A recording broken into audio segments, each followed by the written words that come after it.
What up, gang? This is Ken Zert, Ken Zilling, Ezekiel Milligan, the villain feeling Trilligan, and we are back on Persona 4 Arena Ultimax. We're getting back into episode P3. Let's get into it. Headed to Inaba, that's chapter 4.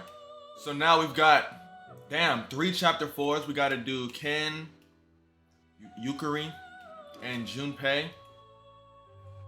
Let's start with, that boy Amada.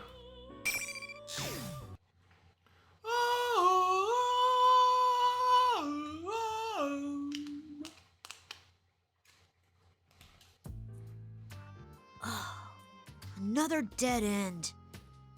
I sighed for the umpteenth time that day, and Koromaru and I trade glances. While searching for that mysterious figure that appeared to look so much like IKUTSUKI, we ended up on the Samegawa floodplain that flows through Inaba. We went down the stairway and drew nest without incident, but from there the town was shrouded in a red mist. Every path twisted like a maze, turning us away from the direction we wanted to go. Having gone for so long without finding any meaningful information, I was starting to worry a little. In any case, this entire situation, a town filled with red fog at the stroke of midnight, turning into another world, the appearance of another tower that looks just like Tartarus. Careful, Koromaru. At this rate, I wouldn't be surprised if we ran into shadows.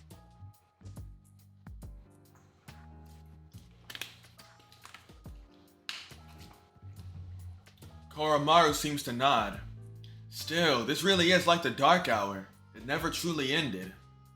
While I had been living my life in peace like a child, the world was still in danger, and I was left out in the cold. Why didn't anyone tell me anything? I'm definitely strong enough to fight beside everyone else. Being removed from the unit just because of my age isn't fair. Right? Who's there? Bro, that might be you. I shot out toward. I shot out at the fog, and a dark shape nonchalantly walks out of the mist towards us. Koromaru begins to growl. And you're irritated about it. Is that me? The shape turns out to be 2 figures, me and Koromaru. It's like looking into a mirror. What's the meaning of this? Even if you try to deceive us with those appearances, it's no use. I feel a wave of malevolence from the shadow that took my form. I ready my spear and take a fighting stance. I'm not deceived, this is definitely an enemy. Being a child only on the surface, peaceful only on the surface, friends only on the surface. Aren't such things only nuisances? Shut up! I know how you feel because I'm you. Or to be more precise, I'm a perfect copy based on everything there is to you. That's why I can tell what you're thinking, what dissatisfies you, and how much Shut up, nigga, damn! So what? What does what I'm thinking have anything to do with you? I can't help but raise my voice at what the other me says. It's as if he can see straight into my heart and say exactly what hurts me the most. I can feel my hands trembling in agitation. I have to calm down, that thing isn't me. It does involve me. I mean, you want to fight, don't you? Then we have the same objective. What? Persona. Crap! Koromaru's sharp barking brings me to my senses. The enemy appears to have summoned a persona, one exactly like mine, Kalanimi. It attacks, striking directly at me. It's too close, I can't dodge. Kid? Oh. What am I doing? I need to focus. I desperately try to sort out what just happened. Somebody tall jumped in front of me. Did he protect me? The person who was struck dead on by my persona's attack. By the persona's attack falls heavily to his knees. I'm instantly reminded of another time, when someone else died protecting me. I've made the same mistake again. My nigga Shinji. Fuck! My nigga Shinji! Damn it! Hey kid, what are you walking your dog around here for? And such a goddamn adorable dog, too. That wasn't what I meant to say. Hurry up and find somewhere safe. Things are dangerous here right now. You're... I stared dumbfounded at the man who shielded me. This man must be Kanji Tatsumi, one of the Inaba persona users described in the files I went over during the helicopter flight. He still seems okay, that's a relief. Actually, he appears to have a lot of energy to spare. He must be really tough. Kanji-kun, here comes another! Sukuna Hikuna, go! Naoto? The sound of heavy collision echoes across the floodplain. The fake Koromaru tried to attack Kanji, but it was hit with the persona of another person, who came running towards us through the fog. That's Naoto Shirogane, another persona user in Inaba. Kanji-kun, you were being reckless again. Are you alright? Naoto, grab the kid and get out of here. I'll take care of this. Bravery and recklessness are not the same thing. We'll do something about this. Naoto turns to face me. Does this person know about me? You're Kanemata, a member of the Shadow Operatives Emergency Special Suppression Unit, correct? And you're Koromaru-san. Please lend us your help. We want to return this town to its normal state. Huh? Shadow Operatives? Are you a persona user too? Wait, does that mean the dog's got a persona too? Looks like we have some more shitty guests. Fine, whatever. Just hurry up and make a decision. Which of you is fighting me? Oh, you don't have to fight. But your captured companions are having their powers drained, and things may become irreversible if you don't hurry. What? What are you doing to them? Who knows? Why don't you find out for yourselves? In any case, bring on the ring. Cornball alert. When the other me raises a spear into the air. Oh, fuck. Barrier. Indeed. Damn it. It must mean that unless we fight and win, we won't be able to proceed any further. Oh, good, you understand. That makes things easier. This will be a one-on-one battle. Can we start fighting already? I can't wait any longer. Cut the bullshit, you fake! You just said it was one-on-one, so what's with the dog? What, this? The mud hardly counts. He's just a weapon out. Oh, hell no! Kanji and Naoto are standing between me and this double as if to protect me. I step forward past them. I've been too naive. Not only did I let this thing's words deceive me, but I let myself make the same mistakes I had before. Even worse, just called Koromaru nothing more than a weapon. It's been a while since I last felt this emotion. I can't let this go unpunished. Too conceited. I didn't understand anything at all. Ken-kun? Naoto, don't butt into this. Comes a time when a man's gotta do what a man's gotta do. Ken, huh? I got your back, so settle this for yourself. Kanji takes a seat on the ground. Naoto sees us and holsters her gun and nods to me. They're so awkward, but I'm thankful for their kindness right now. Thank you. I will win this. Let's go, Koromaru! As I raise my spear, the image of someone standing protectively in front of me resonates within. From back then and again just now. The shadow that looks just like me stands before me. If I defeat it, I wonder if I'll be able to change.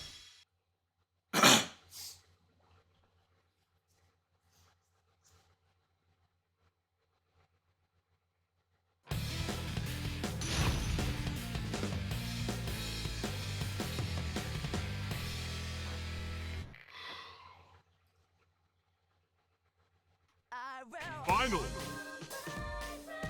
Fight!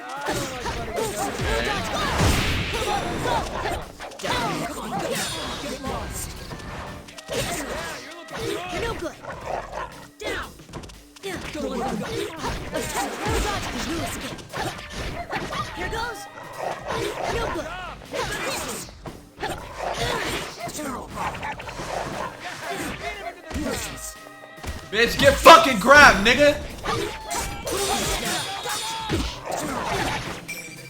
Damn, nigga. Alright, baptism of light and darkness. We gotta hit this. I'm just forward, automatically defeating the enemy. Okay.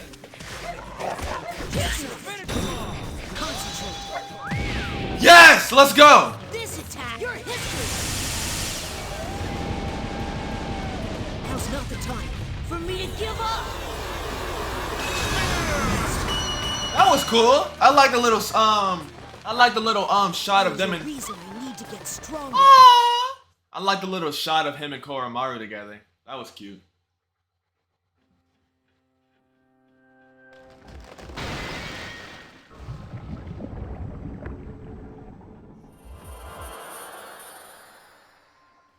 Just as documented, the two of them were summoning their personas without having to use evokers.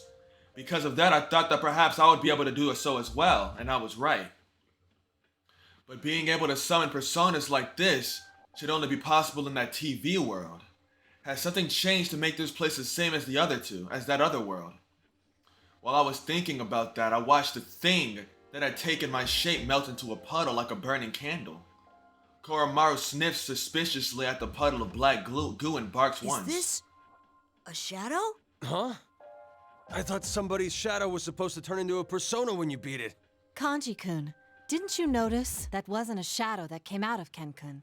It must have been a fake created to bear his likeness. The most obvious evidence of that is how both fighters were able to summon personas in battle. Defeating your own shadow makes them into your persona? I see. So that's how you acquired the power of personas. Huh? That's not how it went for you guys? Yes, we do things a little differently. In any case, thank you. One thing I've been really hoping happens is that the Persona 3 crew, tells the P4 crew, little shit about what happened in P3. They've been evading it like crazy. It's like they wrote this shit out and specifically made a note to make sure the P3 crew doesn't explain shit. They don't say anything about what happened in Persona 3. They made an explicit note of that. It's fine. Ow. Kanji-kun, are you alright? I'm sorry. It's my fault that you got hurt. Hey, it's nothing. But, to make up for it... Yes, what is it? You think maybe I could, pat you on the back or something? What the fuck? Kanji! What? I suddenly remember something. According to the material I read in the helicopter, the participants in the P1 Grand Prix were all giving nicknames that were embarrassing, but had a kernel of truth. If I recall correctly, Kanji's was Beefcake Emperor. What the hell does that mean? Oh wow, this is amazing! Oh my god, he's an albino Shiba! This is totes adorbs! Shiba! Damn! Koromaru's not fucking with it! Oh, you meant Koromaru. Huh? Who else? Who's a good dog? Who's got himself a persona? Is it you? Is it you? We don't have time for this, Kanji-kun. Perhaps later. Right. Sorry about that, Koro-chan. Kanji gently lets Koromaru go and pulls himself together before turning to me. There's something I'd like to ask you, Ken-kun. Did you see the Midnight Channel broadcast that came on earlier? The one where Mitsuru-san and her friends were crucified, right? Was that for real? I saw it while we were in the helicopter. We were searching for them after they went missing. I see. Then it's quite possible that what was shown on the Midnight Channel was true. I have no conclusive evidence that the video was real, but we ought to consider that it was. If that fake me wasn't lying, then they're in danger. We have to hurry and rescue them. Indeed. Please allow me to get a better grasp of the situation first. Are there any other members of the Shadow Operatives here? There are 3 of us, including me. Oh, and if we manage to meet up with another one who might be here, that would make 4. I came with Yukari-san and Labra-san. It seems that Junpei-san got here on his own as well. We split up at Junes, and we're now on the move separately. Labra-san headed to the tower, and Yukari-san went to find Junpei-san. Koromaru and I are... we're pursuing someone in particular. Someone in particular? Is this person related to the case? I don't know yet, but I'm positive that he attacked our helicopter. I see. All right then. Is there anything you know about what's happening in this town and that tower that suddenly appeared? Naoto points to the tower looming out of the fog. The tower is dimly illuminated by the red light of the moon, and there is an eerie silence. It's just like back then. Is this reminiscent of the dark hour that you have experience with? That's... The dark hour. Hearing those words come out of Naoto's mouth baffles me. What's happening here is in Inaba is quite similar to the dark hour. The appearance of that tower, the shadows. No matter how you think about it, there's no denying the similarities with the case from 3 years ago. I speak from experience. I can't feign ignorance, but how much am I allowed to tell them about what happened 3 years ago? Seeing me hesitate, Naoto looks serious for a moment before quietly speaking up. I do know something, but it's difficult to explain. Is that accurate? Yes, I'm sorry. I can understand well why you're keeping your lips tight, but... This abnormality may be a continuation of the case we have been involved in. If that's so, then I feel guilty about dragging these innocent people into it. Is this how Mitsuru always feels? As I'm lost in thought, Kanji slaps me on the back. Hey, stop playing hard to get and just spill the beans already. You know you can count on us. Kanji-kun's right. Mitsuru-san and the others are close to us too. They must be saved as quickly as possible. Don't we have the same objective here? And there's no reason that we shouldn't be cooperating with each other. Close to you. Since they called the people I care for close to them as well and seem to be seriously worried about them, I don't feel the need to hide anything from them anymore. These people saved me without regard for their own safety, after all. I see. So that's what happened. But even the document I read reported that Shuji IKUTSUKI had died. What is going on here? We exchange what information we have. Our struggle from 3 years ago. Ordinary people would never understand my story, but Naoto and Kanji listen to me with serious expressions. And likewise, I hear about their struggle last year. Naoto tells me that their own experience is something that most people would have trouble comprehending as well. We come to understand that what we've gained through our struggles is the same. The feelings that me, Yukari, Labrys, and even Koromaru had while descending into Inaba, and Kanji's and Naoto's feelings about fighting now are the same. We're all fighting to protect something precious to us. Alright! If that's the case, then it'd be fastest if we just charge straight into that tower. Oh! Hold on. We should head to Junes for now. It's possible that the others have gathered there. And your injuries are considerable, Kanji-kun. I'll accompany you. Huh? Don't I have any say in? Kanji-kun. Fine. What will you do, Ken-kun? Coming to Junes with us is one idea.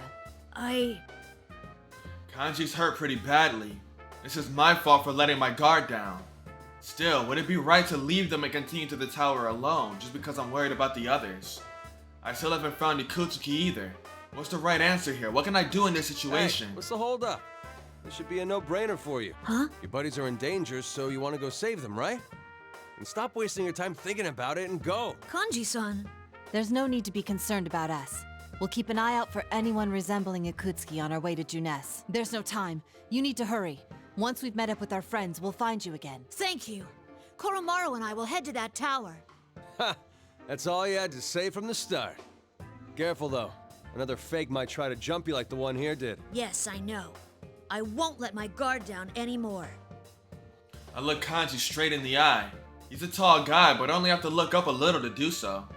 3 years ago, when I was still in elementary school, I looked up at my taller senpai and strove to become like them. Since then, I suppose I've become impatient without realizing it. I'd lost sight of what was around me. I felt as if I was the only one being left behind. Good. Now get going! Kanji tosses my hair and pats me on my shoulder. Right. Please be careful, you two. With a slight feeling of embarrassment and yet nostalgia, I run off along with Koromaru. There are other Persona users besides my senpai from Gekkoukan High, and they're a little closer to my age too. A new meeting and new companions. I'm sure it's not just my imagination, but my heart feels a little lighter now. As I turn the corner, the view before me opens up. I see a slope leading to the tower up on the hill.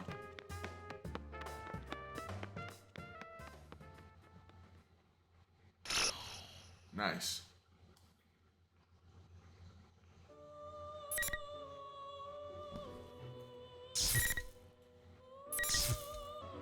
Okay, let's do Junpei's.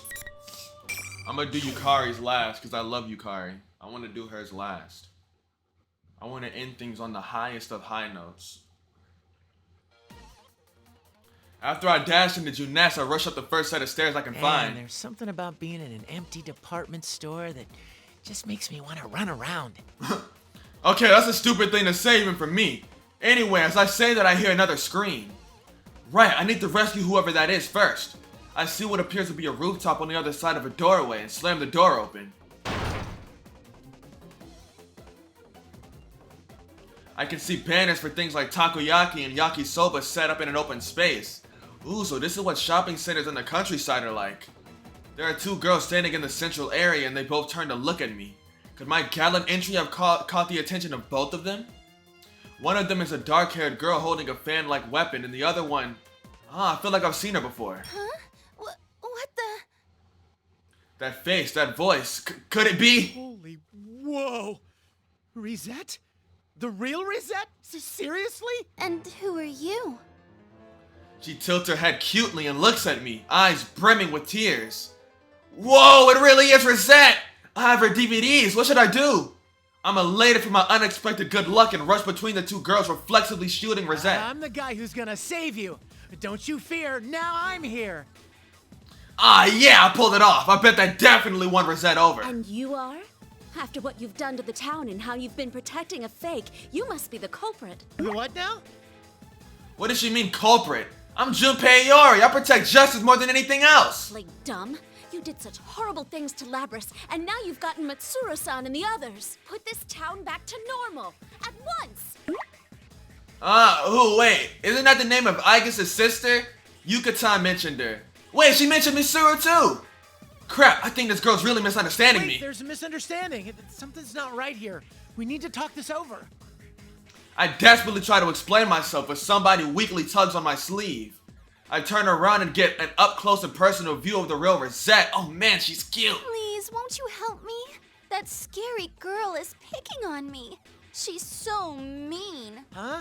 Okay, she looks scary, but she doesn't look like a bad person. Actually, she's kind of cute.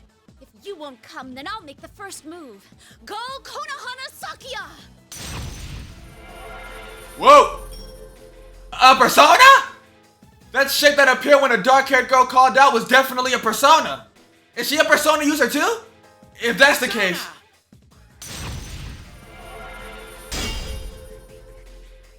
The girl's persona comes flying towards me, wreathed in flames and clashes with my own persona in a sound like glass smashing into glass. The two personas are locked against each other in combat. The dark-haired girl seems surprised at my ability to summon a persona too. Like I was saying, can you wait a sec? Why are you doing this? Violence isn't the answer, you know. Don't waste your breath. I will protect my friends and my town. On closer inspection, the dark-haired girl's eyes are dead serious. I can sense her powerful determination through the power of her persona. But I can't hold her back any longer. This isn't good.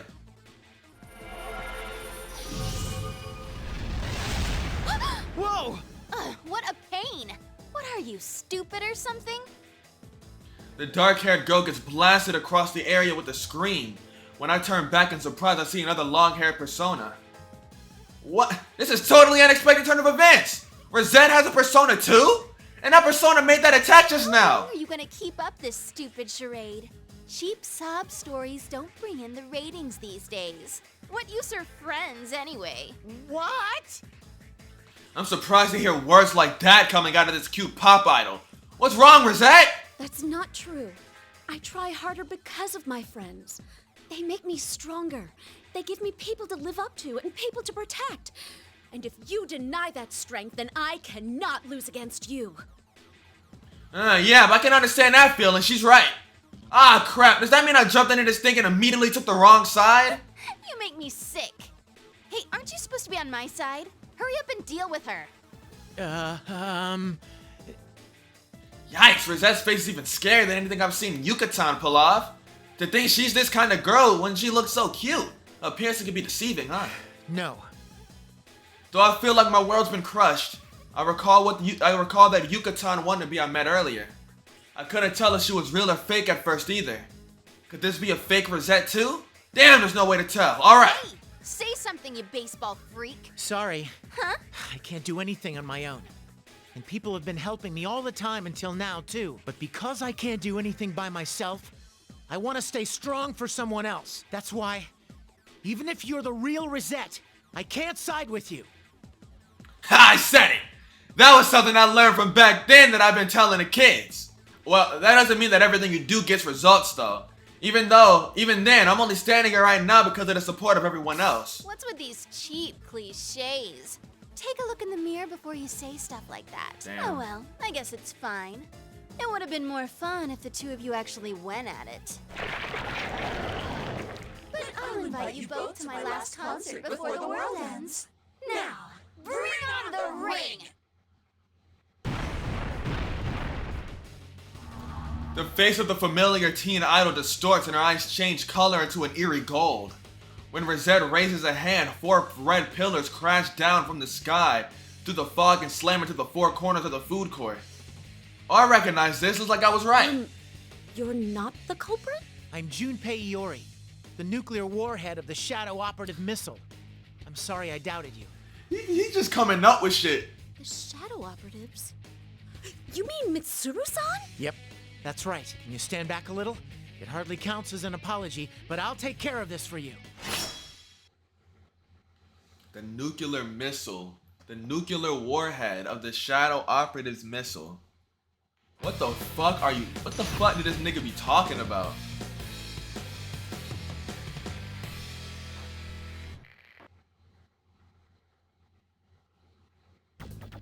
Final. Push.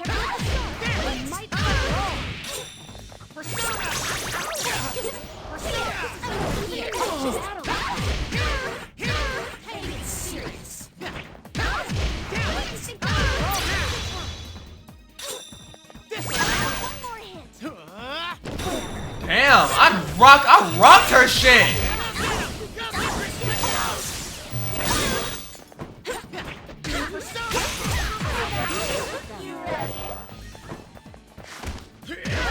Damn, a drop kick is wild. What a relief. I'm glad you won. Knock that bitch out. Fuck she thinks she is, nigga. I'm Junpei.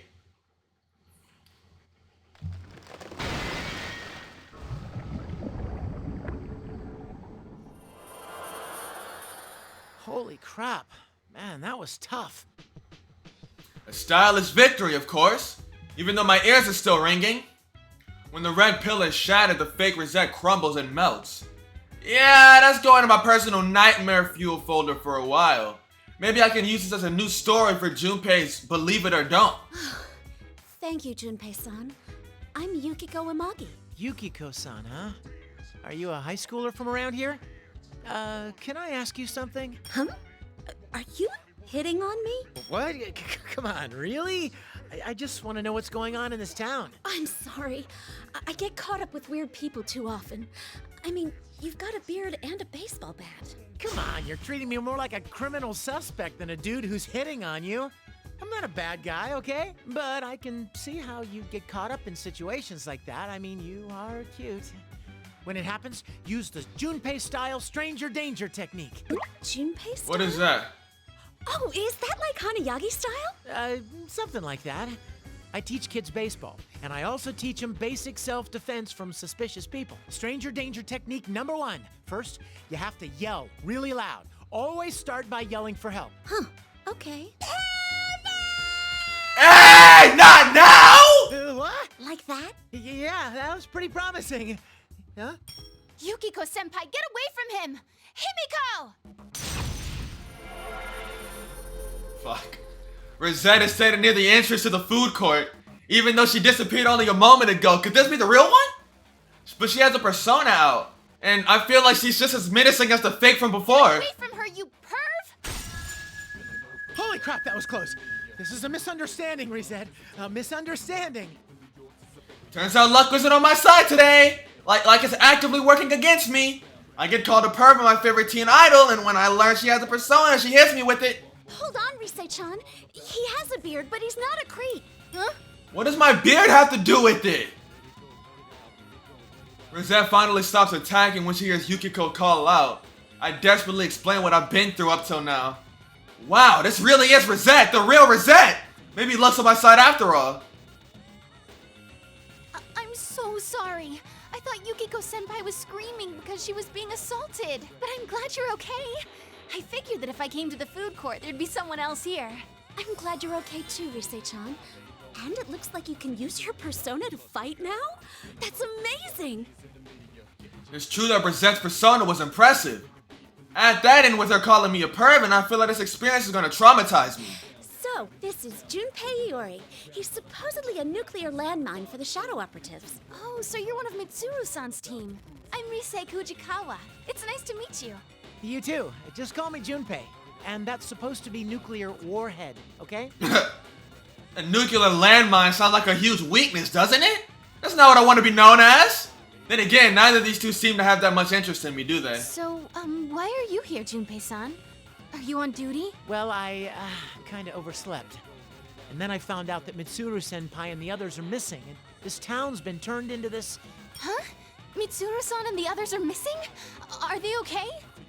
Well, the Midnight Channel came on again, and General Teddy said there'd be another tournament. It seems that's where they're being held. Huh? What's the Midnight Channel? It sounds kind of like an adult-rated cable show. They've already been captured? We've got to hurry. They are and save ignoring the them. hell out of him. Hold on, I'll try searching for them.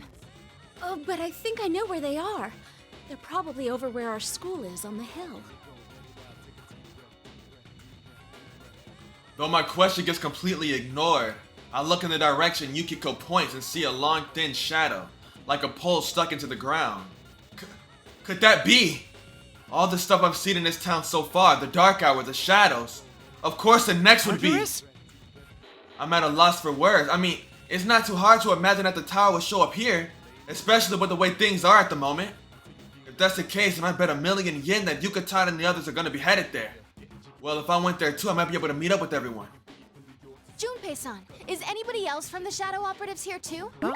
Oh yeah, I think so. Maybe, I'm not really listening to her, so my automatic answer probably isn't what she wants to hear.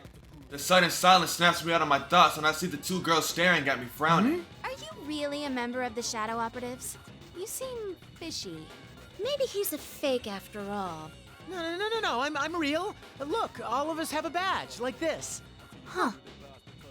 I frantically explain my situation and show them the badge I carry with me.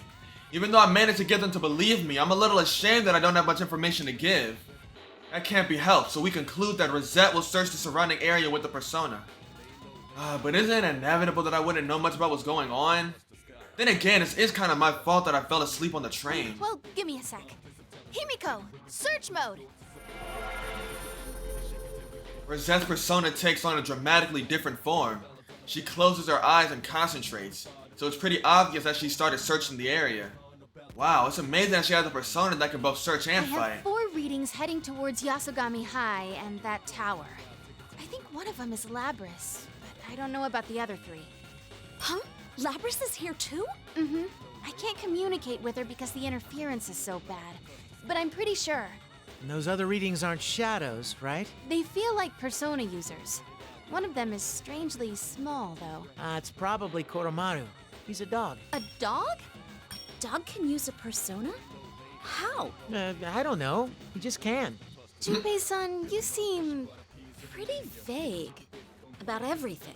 I feel like they're being really harsh without any hesitation. 3 readings that Rosette doesn't know, and if one of them's Koromaru, then the one next to them's gotta be Ken. Then the last one should be Yucatan. I tell the 2 girls about the others. Rosette continues searching. Oh, there's someone near here. Naoto-kun. And Kanji? Kanji's reading is pretty weak, though. He might be injured. You can't communicate with them, right? If they're close, then should we go directly there to help them out? Yeah, but then we're putting a hold on rescuing Mitsuru-san and her team, aren't we? Right. So you two should hurry to where this Kanji-kun is. I'll keep heading to that tower. Based on what you said before, it sounds like my comrades are going that way after all. Okay. Oh, but... Oh, right. That would leave you 2 girls alone. Do you want me to go with you? I mean, if you really want me, I'll do it. Well, I'm suggesting that the 2 girls might want me around. Just in case of, well, just in case. I noticed they're both looking at me with blank expressions. What's going on? Did I say something weird? Junpei-san, are you going to be okay on your own? Are you sure you won't get lost? The town's turned into something like a maze. Oh, that. Maybe they're the ones worried about me. I wonder how low their opinion of me is right now. I'll be fine. Maybe I don't look it, but I've got experience with stuff like this. Oh, okay. We'll go meet up with the others before heading to that tower. Please be careful, Junpei-san. With that, the 2 girls easily leave the food court. They didn't freak out over this bizarre situation at all. Man, high school girls these days sure are tough. Pull myself together and begin rushing towards that Tartarus-like tower. Ever since I became a shadow operative, this is the first time I've dealt with an abnormal situation like this. Basically, the last time something like this happened to me was 3 years ago. While I'm running, I think back on what happened back then, and I don't remember him. And I remember him. Don't you worry about me, man, I got this!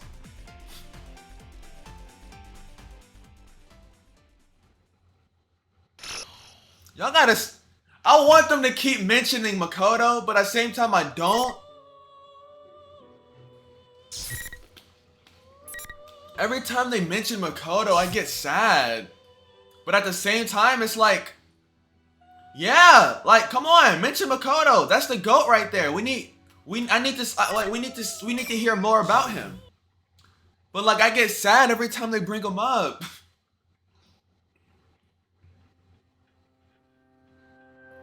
Everything is still and it feels like I'm left behind in the flow of time. Like I thought, there's something wrong with the entire town. This is just like the dark hour. The dark hour. Leaving the fog aside, this town situation seems very similar to back then. It's a small pang on my heart when I think back on some long forgotten sensations. But I don't feel anxious. Just like back then, I'm gonna save the people close to me. I've got to meet up with Junpei so we can look for Mitsuru-senpai and the others. That's easy enough to say, but the entire town has become something like a maze. Having trouble getting closer to the station. Since leaving the others at Juness, I've walked for quite a distance. Oh, I wonder if everyone's okay. I'm worried about Kikuno-san too. If only Fuka was here. The sound of the helicopter faded away quickly after it left. The town is oddly quiet. I'm actually glad there aren't any people around though. Since I don't have any time to change, I'm still in my feather pink costume. It didn't bother me much when I was in a helicopter, but just imagining walking around like this where other people might see me would be embarrassing beyond belief. That's quite a bizarre look you have there, Yukari. Mitsuru-senpai? I see a familiar silhouette through the fog. Wait, what? Why is she dressed like a villain from my show? I mean, I know she's never been all that interested in fashion, but in any case, I'm relieved to see her. Thank goodness you're okay. Are Fuka and Akihiko-senpai with you too? Where's Aigis? Who knows?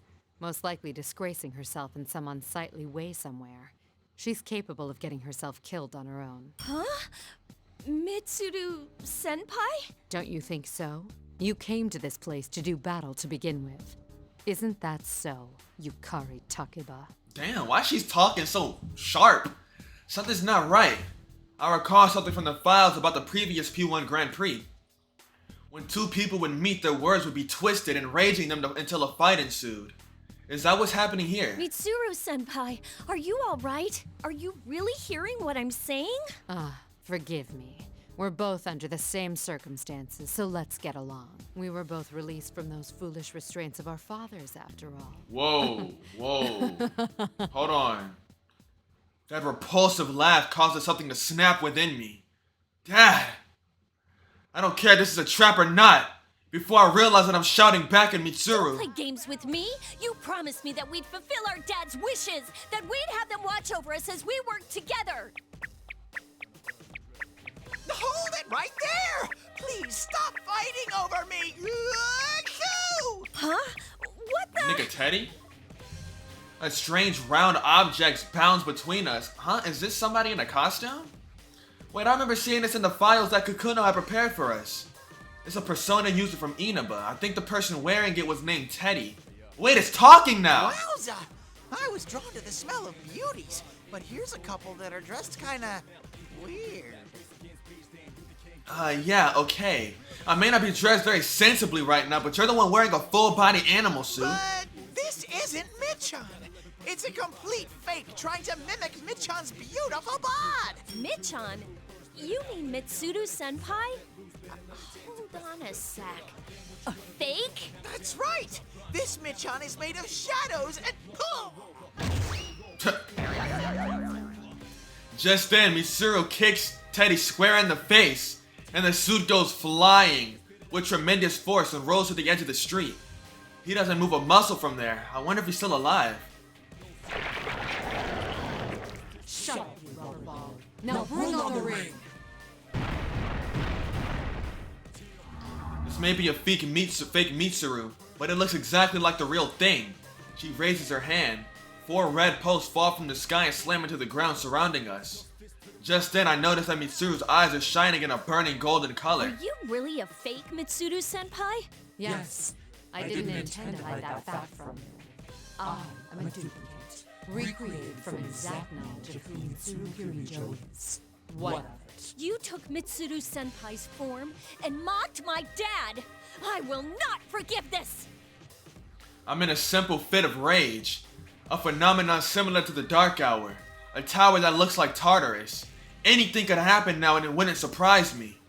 But for this thing to take the form of my best friend and do what it did, it's absolutely unforgivable. Shadow, right? I won't show you any mercy. Kill her, Mitsuru.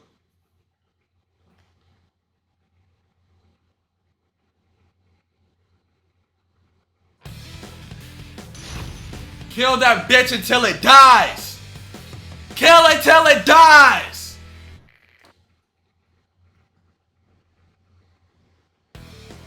Final. Fight!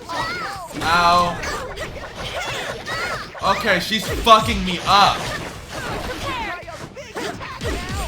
It is here.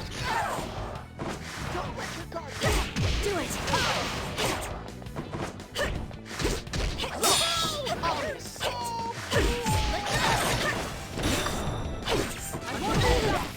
Hey! Position. Clear shot. Persona. Persona.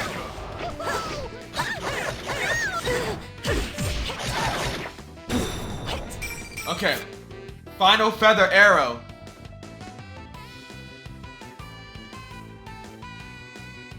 Arrow at the opponent's location. I'll show you what I'm made of. Woo!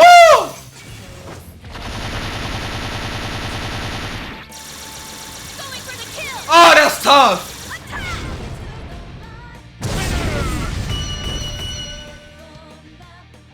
And there you have it.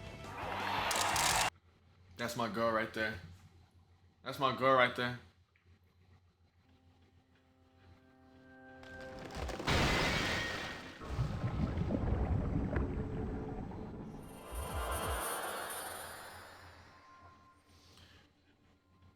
The moment my victory was decided, I hear something shatter. The red post began to crumble and the creature that had taken on Mitsuru's form begins to melt. Yikes! Gross! Oh, but she really was a shadow. I can't help but wonder at the bizarre sight. That's when Teddy comes rushing over, his footsteps making strange squeaky sound. Thank goodness, it looks like he hasn't been hurt too Are badly. you okay? Are you hurt at all? Nah, but thanks. I'm just a bit ashamed of myself. I knew that was a trap, but I couldn't keep myself from getting worked up. And that wasn't even the real Mitsuru, but a shadow. It's not even funny. When the topic of my dad came up, I lost my cool. I thought I'd already sorted out my feelings about him too. Don't feel bad. I mean, I have a keen nose, but I have to get up close and personal to sniff out the difference. With that, Teddy turns to face me and his nose twitches. That must be a very elaborate costume. Or maybe it's not a costume at all? In either case, it seems as Teddy carried as a search ability like Fuka's persona. Really? Well, thanks. I survived thanks to you. One must be kind to the ladies. That's the family motto of the Teddy clan. If you say so. But you're a persona user from this town, right? I'm Yukari Takiba, a member of the Shadow Operatives. Does that mean anything to you? Oh, you must be a friend of Michan then, Yuka-chan. So, are those clothes a uniform or something? Yuka-chan, huh? Actually, there's a good reason why I'm dressed like this. I can sense at least 2 reasons right around here. Hey, nigga, back the fuck up! Hey, what do you... Hey! Feather smash! Back off, nigga! How cruel! I was just saying hello. Ooh, no wonder you're a hero of Justice Featherman victory. Even the cold female boss Michan didn't stand a chance against you. I hear a voice and turn around to discover that a TV has somehow appeared behind us without either of us noticing. General Teddy is on the screen like it had been while I was in the helicopter. The more I look at him, the more it looks just like the Teddy standing next to me. They're different people, right? He might even be a fake, just like the copy of Mitsuru that I just fought. I know you're here, you imposter. Stop hiding and show yourself. All you did was roll on the ground, but you've got quite a cheeky mouth. But whatever. The real Michan's execution show is gonna start soon, you know?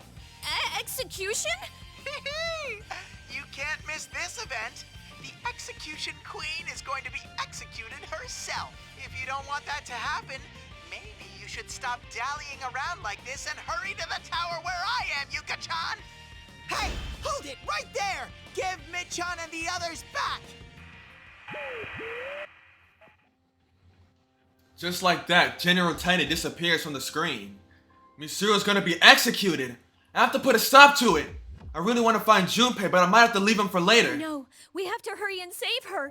Teddy, didn't you say that you have a keen nose? Yep. You want me to find Mid-chan with my nose, right? Well, I can't stop sneezing in this red fog, though. Oh, so that's why you were sneezing when you got here. So, it would be helpful if you could search for her. I'll do it. If Mid-chan's in trouble, I can't rest until she's safe. Thanks. Having you come along is really reassuring. Wowza Bo Bowza! I've been recognized for my skills! Wowza Bo Bowza? Teddy, swear to be your knight from this moment forth! Teddy salutes grandly in the middle of this speech and sneezes loudly. Ha! I heard that the persona users of Inobo are pretty unique. They do seem a little weird, but I don't necessarily mean that in a bad way. Well then, shall we get going, Sir Knight? You can tell me more about your friends, too. But the next time you try something funny, I'll blast you with a hyper feather shot. Got it? Ah!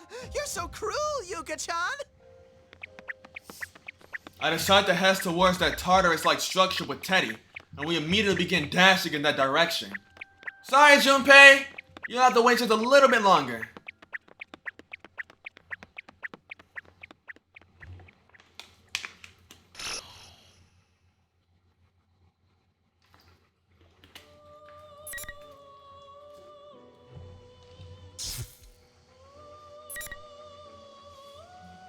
Captive Queen.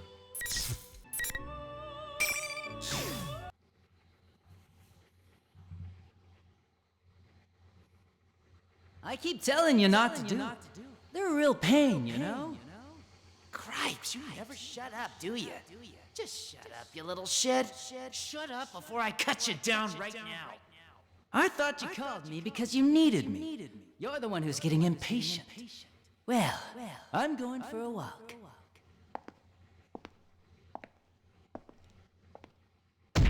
Son of a bitch, I really am gonna kill him sooner or later. Hey, switch with me. Sounds, no voices. Two voices responding to each other. A conversation I feel two presences nearby. My senses slowly return as I rise out of unconsciousness. But before I can register the individual words being said, the conversation ends. I feel one of the presences in the room moving away. Looks like you're awake. I furrow my brow. The person standing before me has a different presence than either of the two that I had sensed. A red-haired young man in a Yasogami High uniform. Did a child like him capture us? What have you done with the others?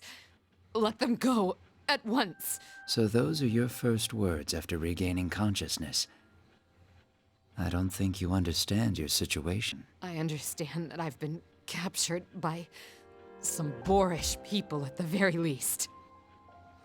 We were ambushed in Inaba Pass, caught completely off guard. The limousine was sent over the edge with us inside, and now I find myself here. My arms and legs are bound. Someone has a taste in binding me like this. I recall a particularly loathsome memory from my past. This cross must be the cause of this immense sense of fatigue that I'm feeling in my entire body. I don't seem able to summon my persona, but... Who are you? Is this all you're doing? That was a pointless question. Even if it is, what are you going to do about it? Jump down off that cross and kill me? I look around at my surroundings. This place. The place where my companions had been captured and crucified in the past. The past where my beloved father met his unfortunate end. On top of the moon viewing tower. And this cross. Only one name comes to mind. Shoji IKUTSUKI. Is this revenge for him? Revenge. A pointless word. What do you think of the previous performance? It must have seemed like something from IKUTSUKI's own mind. Performance? When we pursued Labrys and entered the TV world like last time, A mastermind robbed Labrador of her freedom and spoke of his own evil scheme. That's right. His speech did resemble IKUTSUKI's own mannerisms. That's why we narrowed our search for the culprit down to those related to ergo research. How we were able to gather more information. Don't worry. He's dead. Not just dead, but killed. You must understand. You're a Kirijo. Are you trying to say that we killed him? But he was...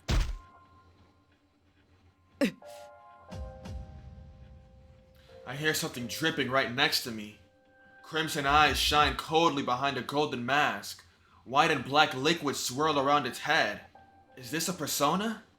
Suddenly, it slams the hilt of its sword into my abdomen. The blow sends my mind reeling, but I barely manage to retain consciousness. Ikutsuki doesn't matter. You're nothing but bait after all. What? I've shown them how you've been captured. How touching. Your comrades are gathering one after another. What are you after? What do you intend to do to my comrades? Even your calm, collected facade cracks when your little friends are involved. Don't worry. You'll all die together eventually. Not just you, but all life itself. I will destroy this world. Everything will die, and this place will be reborn into a new world. His world, where only one life remains. His world? Preposterous. I don't know how you intend to bring this about, but I won't let you create a world like that. I don't need your understanding. All I will do is grant a boy his wish. Boy? That's right. Doesn't it ring a bell, Kirijo? Your desires created that boy and gave birth to me. What? Allow me to introduce myself. My name is Minazuki. Sho Minazuki. I am the embodiment of your sins. Just take your time and wait. Sho Minazuki. That name was in the report I received from Kikuno. That's right. It was the name I saw in Shuji Ikutsuki's experiment data. If I recall correctly, that experiment was... A number of pieces to this puzzle fall in place for me. Wait! I raise my voice as loud as I can to the boy who has his back turned to me. Suddenly, I'm struck with the sensation of something being drained from my body and my vision blurs. I desperately try to cling to consciousness. I must escape this place and stop his plan. I won't let him destroy the world no matter what. Is that what she said? I don't remember. I didn't get to read it.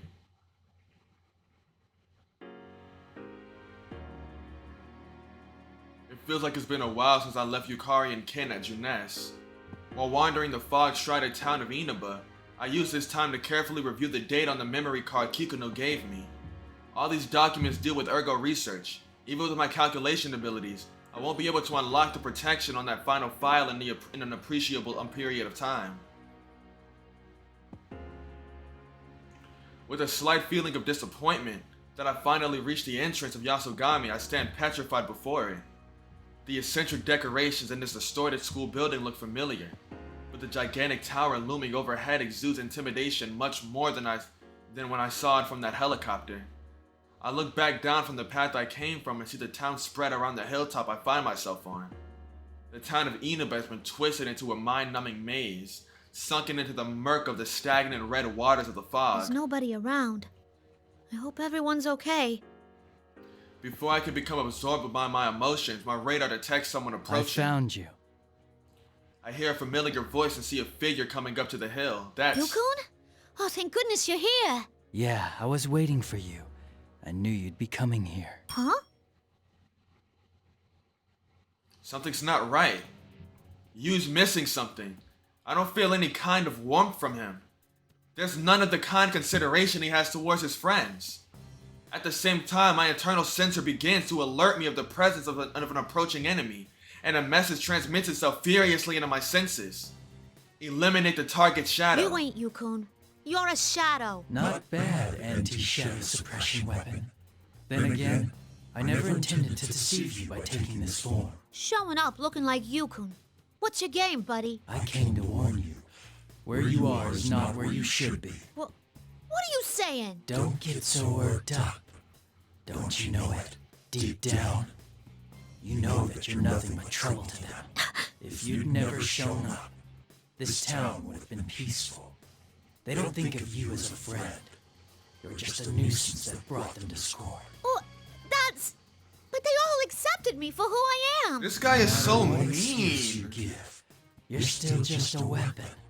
A tool can never befriend a human, and you will never be accepted by them either. That ain't true. That can't be. I desperately try to deny it, but my words fail me. I am a machine and I was created as a weapon. I am nothing but a tool to destroy shadows. There's no way something like me could befriend people. My heart begins to crumble. I came this far, but... What about you, Labras? What'll you do? I hope Mitsuru-san and the others are okay. Could you please go right to that tower? We'll head over there too as soon as we can.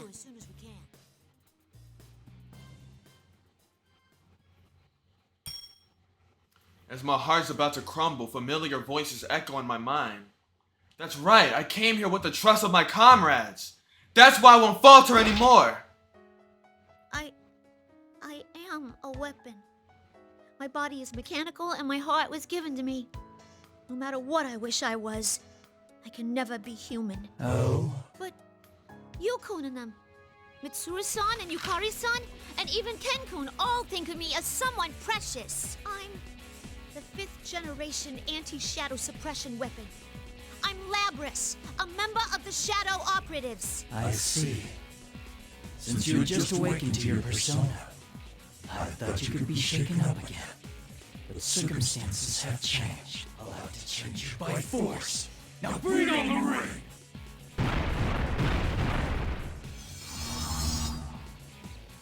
With that, the fake you draws his sword. At the same time, 4 red pillars fall from the sky and land around us. I'm trapped. This will have invisible walls just like the other time. This closed off space won't open until one of us is defeated. In other words, I... Really want to do this, huh? Sorry, but I ain't about to hold back. Don't underestimate me. I may be artificial, but I'm a complete copy. Based on everything there is to know about the real person, I'll prove it to you. Persona! You're bitch made, nigga. No way. That can't be. Now, show the true power of an anti-shadow weapon! You're bitch made, nigga. I'm finna handle you. I'm finna fuck you up, nigga.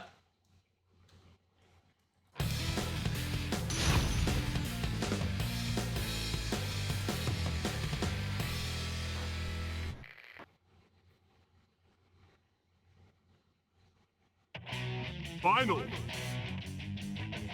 Fight!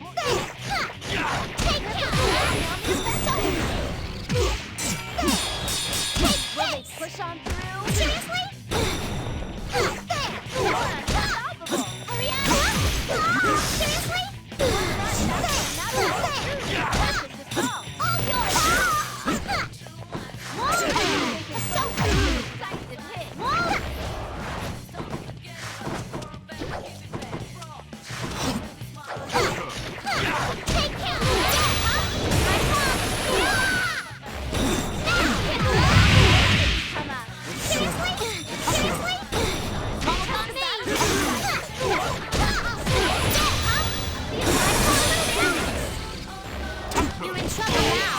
Dumbass. Handled your bitch ass. Alright, and now Sit the we're fuck done. down. Until next time. And you set me free from this fate.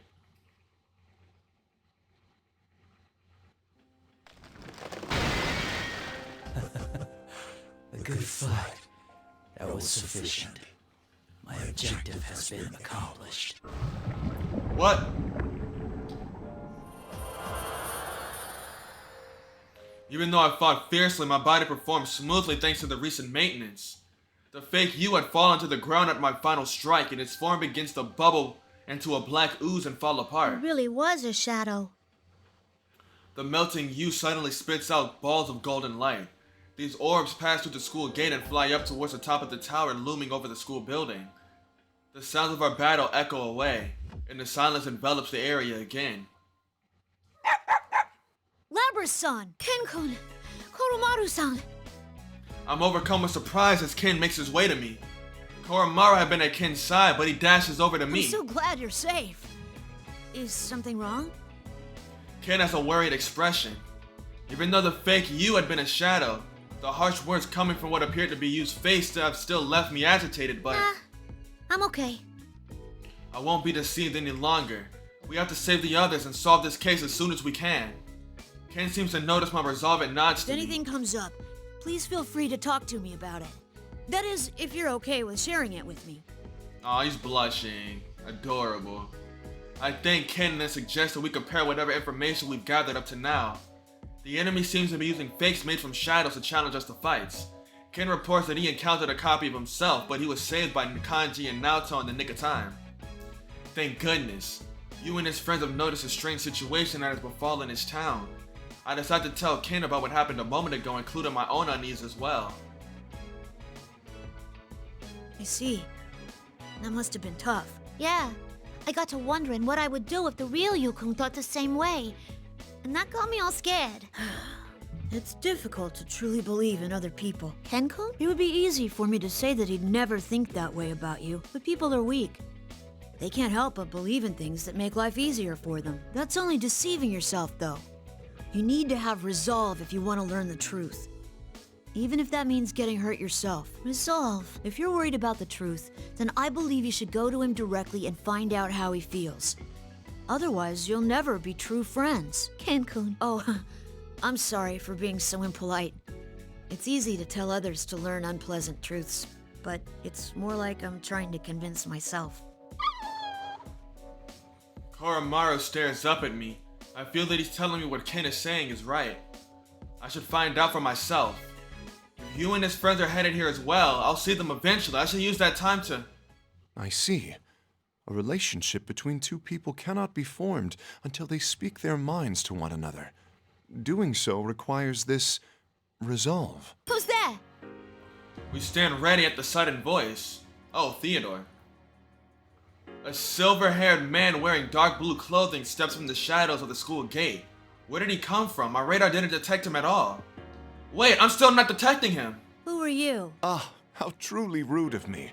My name is Theodore. I didn't intend to eavesdrop on you. But as I wandered in search of cola, I found myself here. That blue costume. Are you connected to Elizabeth? Such a vibrant shade of blue. His distinctive clothing looks familiar. Elizabeth, the girl who I met during the previous case, who also helped me remember a number of things.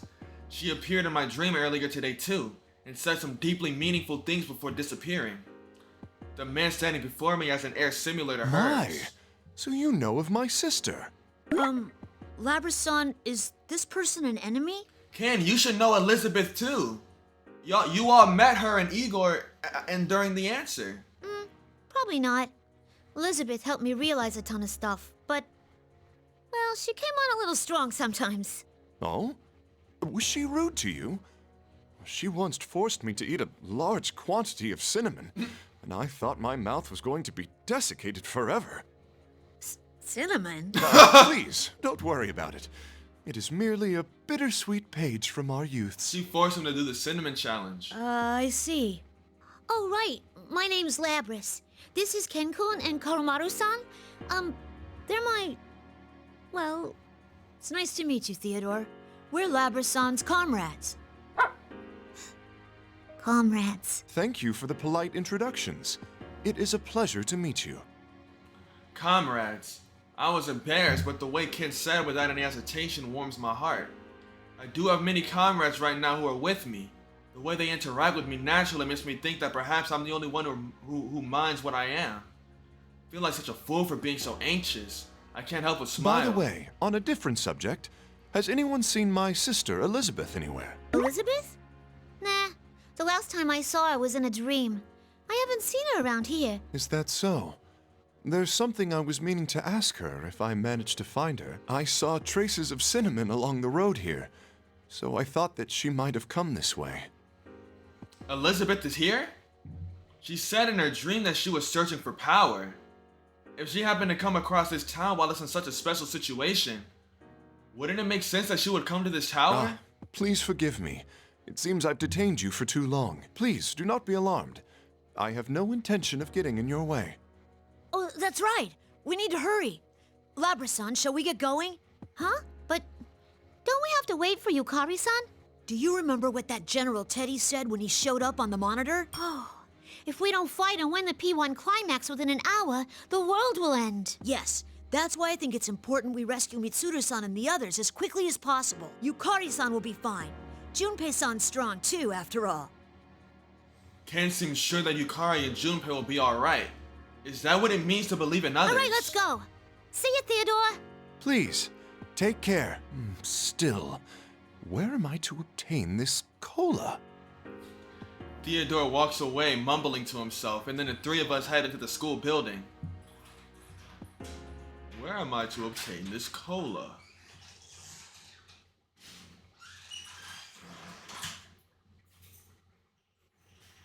It's still going?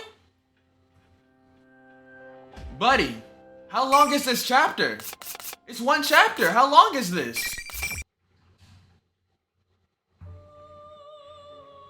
Oh! It just continued without telling me. Bro, you can't do that. I mean, you can, but like, come on. That threw me all the way off. When we enter the school building, we find that the red fog has filled the halls as well, ruining our visibility. The hallways seem to go on forever, and the classrooms lining both sides are distorted. Though this is similar to the way the building had been in the TV world, the red fog increases the creepiness tenfold. The fog even mutes our footsteps as we proceed. As we walk along, Koromaru growls. Koromaru-san? It would seem there's someone inside this classroom.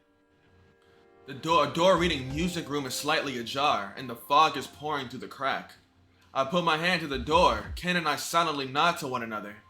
I throw open the door and Ken and Koromaru rush inside. I follow them.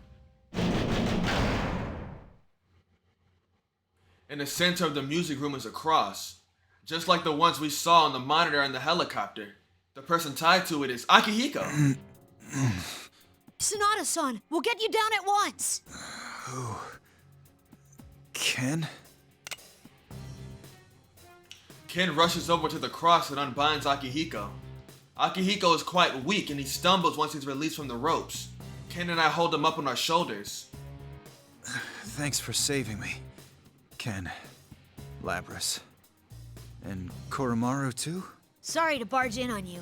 I couldn't wait to hear your stories, so I came here. I'm glad you're so impatient. Sorry about this. I'm glad you're safe now. Where are the others? Ah, am I late again? Sorry guys, my bad. I turn around in surprise at a sudden voice from behind us.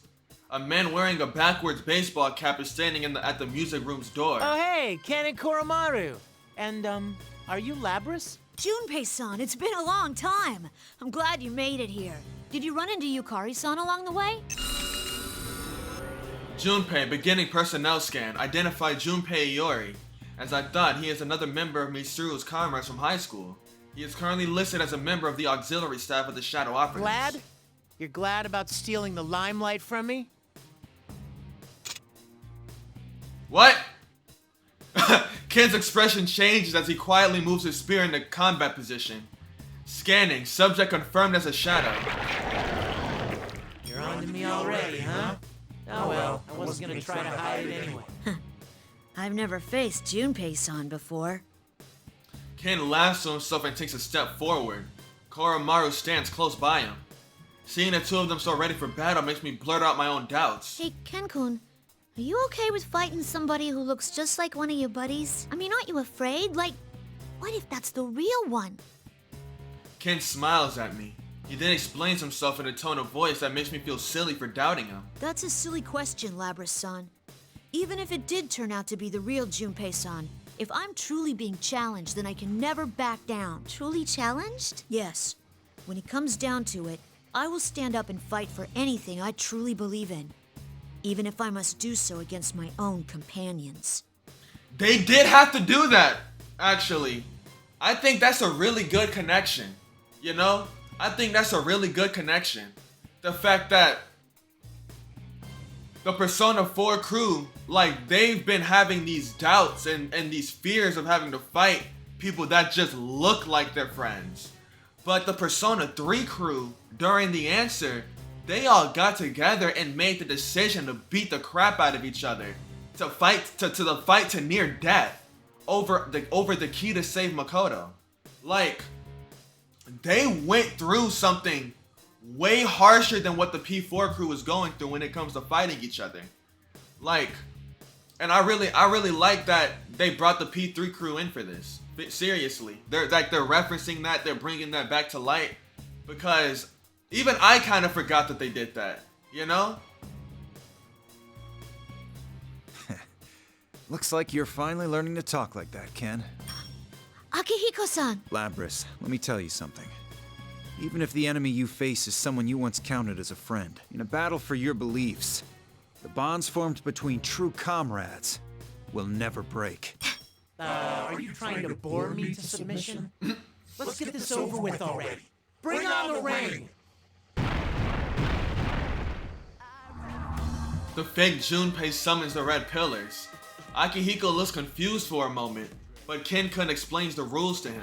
Selfish rules as always. Now, normally I'd take him on, but let me take a quick break from the fighting for now. Yes, please rest, Sonata-san.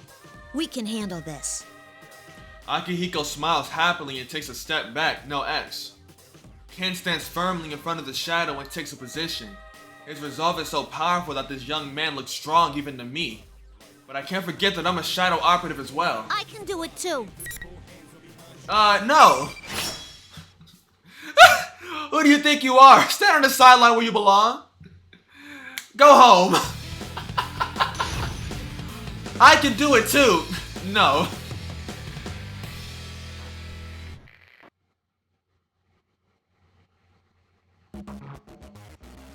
Finally. Show me what you've been doing. Keep it up. Finish you off. Is this gonna go on? Hit him! Woo!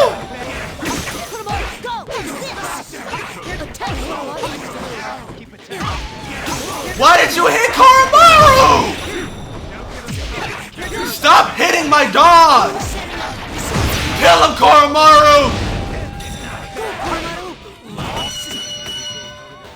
Victory smiles upon us. Like, what? He only hit Koromaru! He missed every shot at me and slapped Koromaru every time!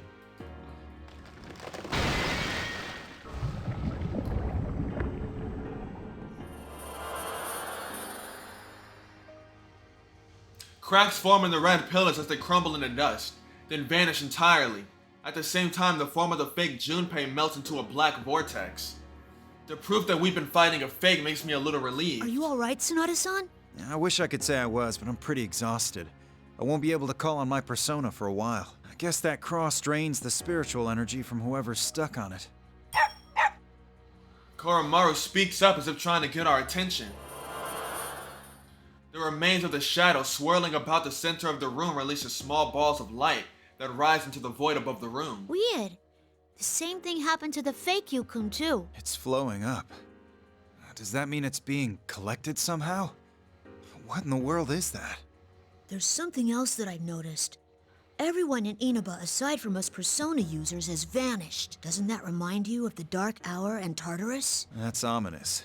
If I remember right from last time we were here, the enemy was trying to turn personas into shadows and collect their power. And we know all too well what happens when shadows gather in Tartarus. Sonata-san, immediately after we reached Inaba, we were attacked by someone who looked very similar to Ikutsuki. IKUTSUKI? That's impossible. We saw him. Yes, though I don't know if it was really him. But one of the persona users from Inaba, Naoto-san, knew about Ikutsuki. The detective, huh? So they're running around out there too. Indeed. I wanted to find an explanation to this situation as soon as possible, so we shared what we knew with each other. This is their town. No matter how much we might try to stop them, they have the right to protect this place. Mitsuru knows that at least. Though it seems like she was trying to bear the entire burden herself again. They're all incredibly skilled, too. If we can meet up with them, we'll be able to solve this case that much quicker. You made the right call, Ken. Thank you. Ikutsuki, huh? If he's really behind this, then we're at even more of a disadvantage. Sorry, Ken, but let me make sure I've got it all straight. Now that Akihiko's recovered his senses somewhat, we both explained the sequence of events we've experienced up until this point. So we fell right into the enemy's trap and got ourselves captured. How careless of us. There's no time to waste here. Akihiko is far from his normal condition, but he appears to have recovered enough to be able to walk on his own. We leave the music room and decide to look for some stairs so we can head up. Since the remains of the fakes are all going upward, we conclude that there must be something above us that they're all going to. By the way, Sonata-san, how have Mitsuru-san and the others been? I haven't seen them in a while. I hadn't seen her in a long time till I got back either. Don't worry, she hasn't changed at all. If anything, she seemed even more dreadful. I see. I don't know if I should feel relieved or worried. What, does Mitsuru-san scare you too? She's always really nice to me. You just don't know how frightening she can be. Try getting hit with that kick of hers. You won't eat normally for a week. She's very intense. And that's coming from me. Now that I think about it, I can't believe she was just a high school student when we met. Huh. If that's the case, then I'll try asking her to start being nicer to you two. You can't. Don't. You don't have to get so frustrated, you know? Said no, don't do that! These two had been so calm and rational when confronted with the fake Junpei. Seeing them so distraught over the thought of this, I can't help but laugh. Akihiko and Ken smile with embarrassment. Koromaru walks on coolly as if it's none of his concern. It must be rather difficult to really express your true feelings.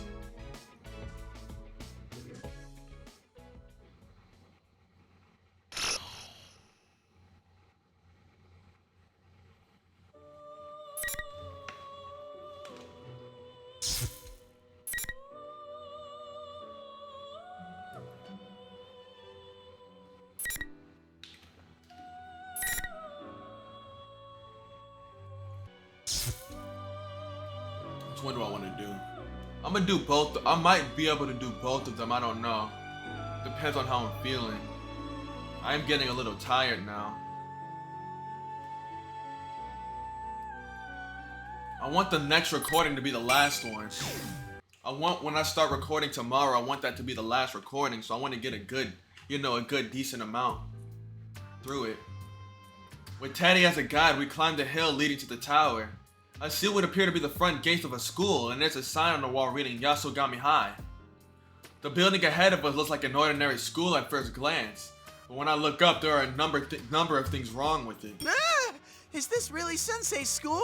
It looks even weirder than it did before. Yikes, this is really bad. I haven't seen anything like this since 3 years ago. Even from up close, it's strikingly similar to Tartarus. A nest of death where shadows roam free. And a tower of darkness built to summon death itself. But that's not all. Strange markings line the ground and walls, all the way from the gates to the school building itself. Posters have been put up on the walls, and even in the windows, oddly matching the eeriness of the building. There's a bunch of posters up. It kind of reminds me of a school festival. The sister complex Kingpin of Steel? That's Sensei! Sensei is so strong, kind, and a reliable leader. And over here's Chie-chan. She trains a ton every day, and she eats a ton too. Teddy points out the different posters one after another and happily tells me about his friends. Seeing him like this, I got a sense of how much he values his friendship with these people. They must be a great bunch of people. Huh? There's a poster of Mitsuru-senpai too? The Imperious Queen of Executions. What's wrong, Yuka-chan? What about Mid-chan? Oh, it's nothing. I just remembered something that happened during our school trip. Oh, an execution, huh? Well, I know what that's like. Huh? Have you done that to someone before? Nah, it was done to me. And I see Hammer to repay me for my innocent curiosity. Just remembering it gives me the chilly willies. Oh, I can imagine that. Talking to you reminds me of someone I know. There's an idiot in our group, too. Lucky me! I found Yucatan! Junpei? I'm surprised to see the next face. Wait a sec! I have to consider what happened with that copy of Mitsuru from earlier. He's wearing a baseball uniform for some reason. Could this be another fake? I put some distance between us and knock an arrow. Hold it right there! I told Junpei to wait for me at the station. What are you doing here? Hey, wait a second. That's no way to greet your old friend. You're supposed to get emotional. Oh, wait. Are you another monster, Yukari? A monster? Me? Wait, so are you the real Junpei? Ugh, he reeks of sweat. Seriously, can't you have some consideration for the people who have to smell you? He's real. Huh? Whoa, aren't you the guy who was on TV earlier? Why are you with Yucatan? Why? Because I'm Yuka-chan's knight in fuzzy armor, obviously. In other words, we share a pledge of eternal love. Eternal love? Yuka-chan, do you know this weirdo with a beardo? Whoever he is, I don't think he's a Hop fake. off my nigga Junpei, Yeah, I bro. know. You seem energetic as always, Junpei. Oh, is that what's going on here? Wait, don't be ridiculous. I'm obviously the real me. I can kind of tell too. That baseless confidence in himself. Yes, probably the real Junpei. Well, I'm glad you're safe. And sorry, I told you to wait at the station. But then I heard that Mitsuru-senpai and the others are in danger. Nah, it's cool. I was kind of wandering around too. But wait, they've been captured? Seriously? Yeah, about that. I'm a little relieved to be able to meet up with a familiar face. We trade some nostalgic banter while we share what we've learned about what's happening in Inaba. I had my doubts when I heard of how Junpei miraculously ended up in Inaba, even before the rest of us. But I guess that's just like him. He barely has a grasp of the situation and he keeps going on and on about how some cute girl he met at Juness is. I don't want to hear about that stuff. At least I learned that the persona users of this town are acting on their own during this unusual phenomenon. What? Junpei, you ran into Rise-chan and Yuki-chan? Were they all right? Yep, totally fine. Man, school chicks these days are really tough. By the way, who are you anyway? Aren't you that, what was it, General Teddy? How dare you! It's outrageous that you treat me the same as that faker. I'm the one, the only, the adorable Teddy. Well, yeah, I don't intend to push too many questions on the poor guy, but Teddy's existence is something of a mystery. What I do know is that he's an Inaba persona user and he's not an enemy. The General Teddy from the broadcasts appears to be a copy of Teddy here. Teddy's a persona user from this town, and he's looking for his friends. Huh? You can use a persona? I figured you were nothing but a walking costume. Grr, how rude. I'm not just an empty suit. I have a persona, and I have something inside, too. Look. Inside? Teddy suddenly undoes his zipper. Aha, that's removable? Hello, everyone. Whoa, a white guy. A white guy? What's going on here? The sudden appearance of this young kid inside the suit is startling. Actually, even before that. There really is something inside. I worked hard to grow this body because I wanted to score with a girl. Nice to meet you, Junpei. Oh, your Japanese is a little off, though. You make a costume, not grow it. Do you understand? Make, not grow. Stop talking like an idiot, Junpei. But wow, I figured you were empty too. I'm sorry. Did I surprise you, Yuka-chan? Ugh, this is starting to break my brain. I'm sorry to ask you this once you took it off, but can you just keep your costume on for now? Aw, but I just came out. Ooh, but this must mean that you like my bear skin better. Ta-da! Look, look! It's original flavor Teddy again! So don't hold back. Ladies and other ladies, start your snugglins! Come on, guys, enough playing around. Let's go. We have to hurry and find the others. Huh? Oh, right. Go, go, go! That's so good, she on road. Just when we're about to go inside, Teddy suddenly stops and stands straight up. Could his keen nose really work when he's wearing that costume? Oh wait, if anything, that costume is his real nose, isn't it? But I'm already picking up on someone. The rest are shadows. Yeah, I'm not even gonna question the sneezing anymore either. Is this someone he mentions related to Mitsuru or Akihiko? Or the others? Teddy runs off still sneezing. We take a side path and make a detour. around the school building and see a gymnasium up ahead. The entrance door is covered by a poster of a boy labeled the Beefcake Emperor. That name, it's Kanji Tatsumi, isn't it? This is Kanji. He loves manly battles and is really good at grabbing people and stabbing things. This poster's giving me bad vibes. I don't want to charge in without a plan and run into this guy. Let's look for another way in, maybe. Don't be stupid. Someone's here, right? Come on, we're going in.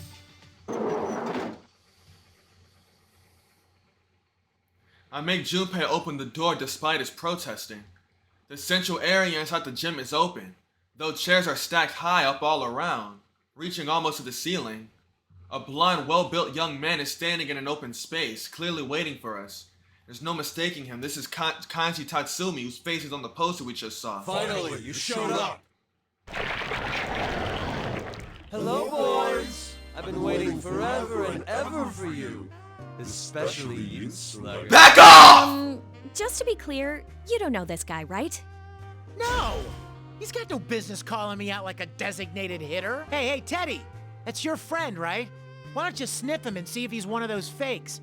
I don't have to! That's definitely a fake! If Kanji really liked you, he'd be stuttering and baking you treats instead of talking like that! Oh, I've got a treat for you. It's in my fists! And I can't wait to show it to you. Bring on the rain! Back off! Kanji hollers loudly and 4 pillars descend surrounding us. Well, I knew this was coming. This is obviously a fake. In order to find that someone Teddy was talking about, we'll have to fight our way past All right, this. you guys go in there and fight him. I'll cheer you on from over here. Don't be a wuss. You're fighting too. Let's deal with this quickly. You're not going to beat me down that easily. Here we go, dammit! Make Junpei do it. Make Junpei do it. We gonna make Junpei do it.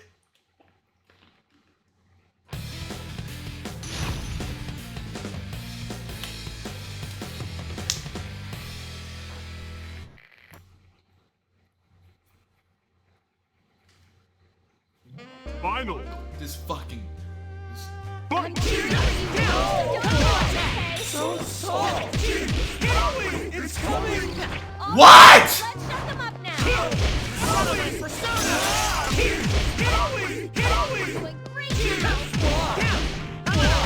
So soft! So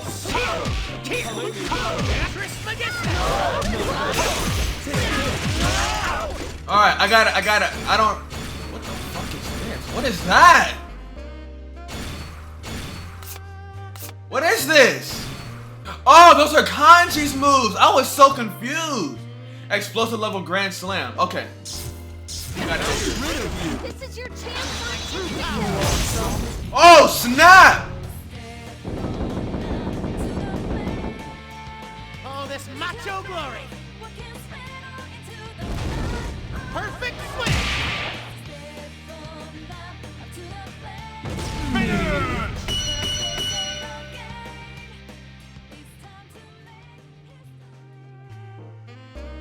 That was cool. So, just to be clear, I didn't even want to go in here, all right? So this is all on you guys.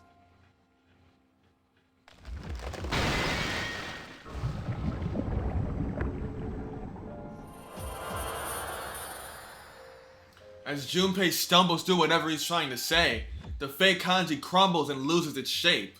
The sparkles of light that spits out float up to the high ceiling and disappear from view. Huh? I'm sensing that's someone through there! Junpei, hurry and open this! Teddy points to a door on the other side of the room, and Junpei quickly rushes over to open it. Junpei and Teddy might actually make a good team. Yeah, I'm on it. When Junpei throws open the door, a wall of thick red fog pours out, clouding my vision. I hear Junpei coughing from within the fog, but I can't see him. Teddy and I stick to the wall until the fog dissipates somewhat. Then we take a peek inside the door. Fuka. Huh? This is Escapade. A white spotlight shines across the dark open space. The edge of the light illuminates a raised stage. It looks exactly like the dance floor of the club near Gekkokan High. Could this really be Escapade? Fuka! I can't help but call out in shock. A large cross is raised on the center of the stage and Fuka is hanging from it, just like on that broadcast. Seriously? Whoa. Fuchan, I'll save you. I'm a-coming. Teddy runs up to the cross with a surprising turn of speed for someone with such stubby legs. And we all work together to get Fuka down from the cross, but even though she doesn't appear to be physically injured, she hasn't regained consciousness yet. Still, she's breathing normally and her pulse is steady. Thank goodness. Fuchan, are you okay? Wake up! I'd better give you the breath of life. Feather dropkick! Ah! Yuka-chan, I was just joking. I don't believe Time that. for jokes. Fuka, can you hear me? We've come to rescue you.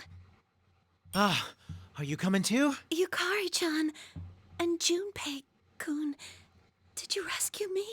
Sorry we're late, but you're gonna be okay now. Hey, Fuka. It's been a while, huh? And now that we're here, there's nothing to worry about. Grr! Who would do such a thing to Fuchan? I'll never forgive them. Thank you too, Teddy. But have you seen Mitsuru-senpai? And She's really exhausted. You shouldn't try to move for a while. It doesn't look like the others are around here. we have to rescue them. I couldn't do anything. According to Fuka, they were captured immediately after they were attacked. Even with Fuka's search ability, she wasn't able to sense anything until right before it happened. All right, well, let's let Fuka rest here while we go on. We just have to rescue Akihiko-san and Mitsuru-senpai, right? We can't leave Fuka alone here. What if another fake shows up like before? Oh, right. If we leave her here alone and another fake person shows up, her life would be in danger for sure. Still, we can't make her walk around with us when she's so exhausted. Alrighty, I'm volunteering to stay behind. You will? Leave it to me. I can use a persona, and I'm the best at escorting ladies. Well, if you're that confident, maybe we should leave this to him. I'm counting on you, Sir Teddy.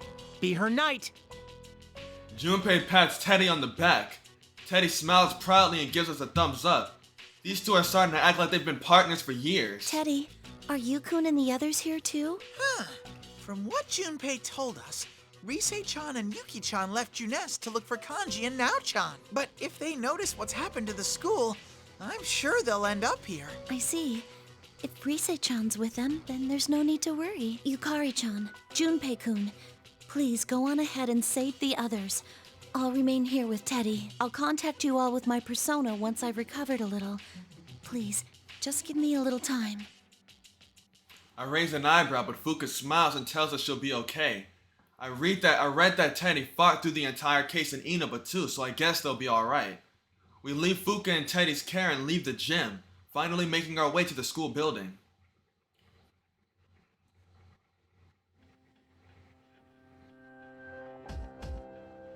We enter through the main gates and end up in a hallway. The building's interior is shrouded in fog as well. As expected, the visibility isn't that good either. We decided that we should head up and find some nearby stairs to go up. But okay. What did that say? After countless number of similar looking classrooms and hallways appear on the floor, we can't find a way up at all. No, that's not what it said. After climbing a couple of stories, the stairs come to an abrupt end and we have to find another flight of stairs. Alright, and then the countless number of similar classrooms. The endless hallway is dark and I hate to say it, but this reminds me of a haunted mansion. Hey, Junpei! Stop going so far ahead! It's bad enough that I can't really see that far. Seriously, this hallway goes on forever. You think it's time for a nostalgic replay of Junpei's Believe It or Don't? What? Hey! There are many strange things in this world. Imagine, if you will, a boys' baseball team, led by the handsome coach Junpei.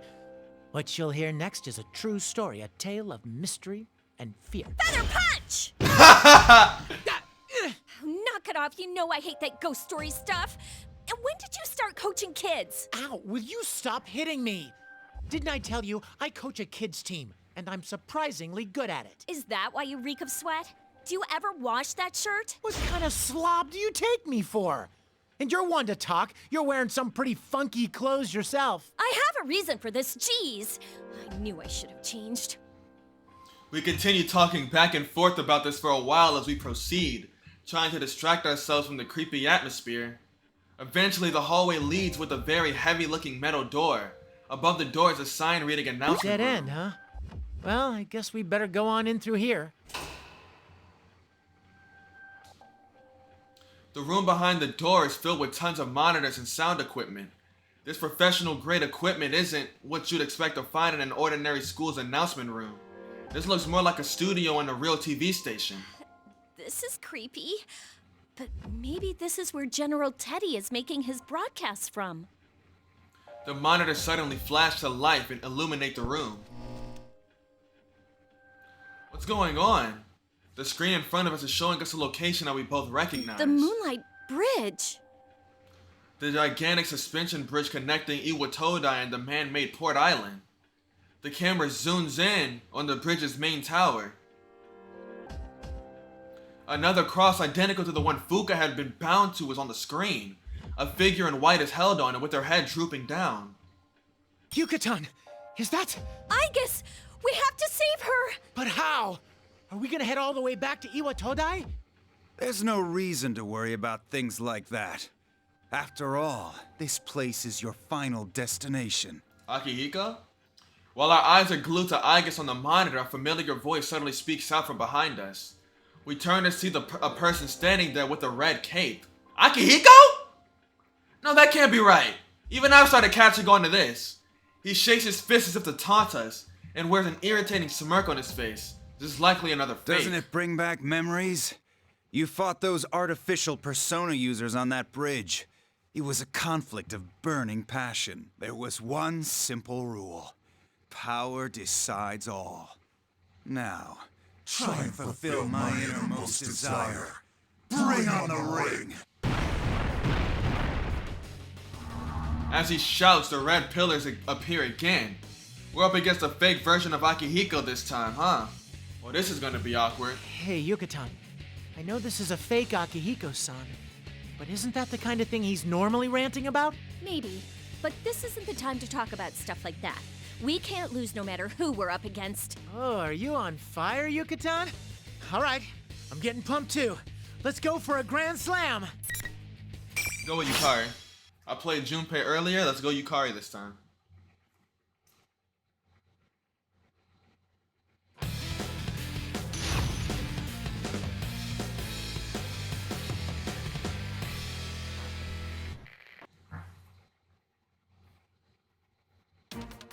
Final. Here's the opponent with your My arrows go to this. Prepare. Let's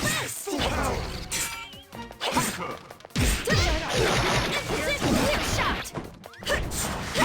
Go. Hey. That's all right. This is clear shot. This is it. Let's sit position. I'll show you what I'm made of. Step on up to the plate! Meet your fate! As an alliance then. Step on up to the plate! Cause this ain't no game! It's time to make history, yeah!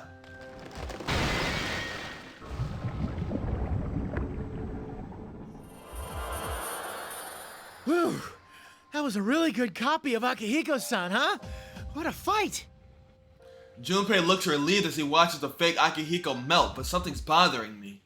Why did the fake mention that we fought against people using artificial personas on that bridge? Is it just a coincidence? Crap, this isn't a time to be thinking about things like this. We have to save Aigis. Wait a second. Hey, Junpei, is that really the Moonlight Bridge in Iwatodai? It's not like there's any other Moonlight Bridge, is there? But remember how we found Club Escapade in this school earlier? That might mean... I look across a now empty announcement room and spot a white door behind the equipment. I look from it to the monitor, and it seems that the door here resembles the one at the bottom of the tower near Aigis' cross. Junpei, open that door! Huh? This? Gotcha.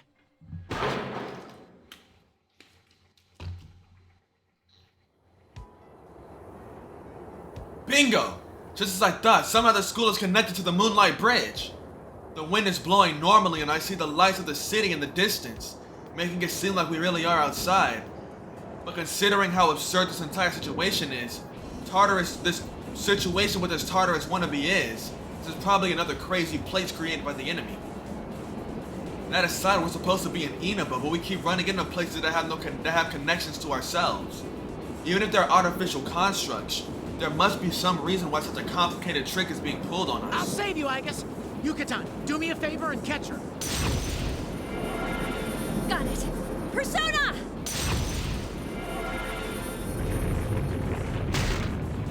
Junpei uses his persona to destroy the cross at the top of the bridge's main tower. I summon my own persona and catch Aigis as she falls and place her gently on the ground. It was a bit rough, but I think it went well. Aigis, are you okay? Junpei-san and Yukari-san, where am I? Because Aigis has regained consciousness, we listen to her account of what happened. Then we tell her our side of the story and what we've been through. Aigis hasn't seen as worn out as Fuka, but she's definitely exhausted too. Her expression is dark as she speaks with us, most likely because she feels guilty over being caught. Just like Fuka though, it seems she has no memories of what happened after the car fell down the road. I'm sorry. If I'd been better prepared, I would have been able to keep everyone safe. Come on, it's okay.